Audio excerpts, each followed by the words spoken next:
Mga kabrigada, isa umano sa mga butong na recover mula naman sa Taal Lake ay posibleng mula sa balakang ng tao.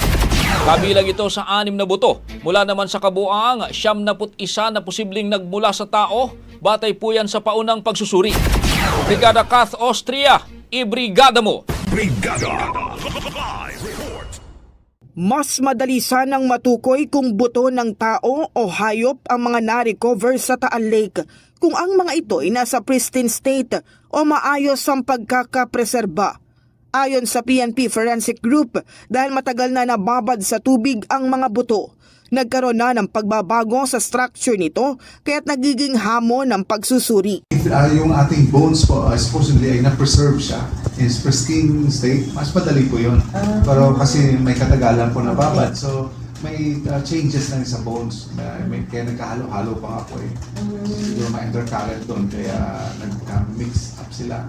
Kaya hinihiwalay po muna natin. Tapos alamin natin kung saan yung humans and yung least likely na maging human siya. Pina-prioritize natin yung bigger bones kasi we know na pag may bigger bones po, mas may tendency na may yield po tayo sa DNA. Samantala, isa sa mga buto na na-recover sa lawa ng Taal ay posibleng mula sa balakang ng tao.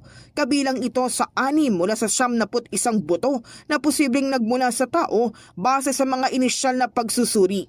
Mula naman sa 45 buto na unang na-recover noong July 10, 42 rito ay posibleng mga buto ng hayop.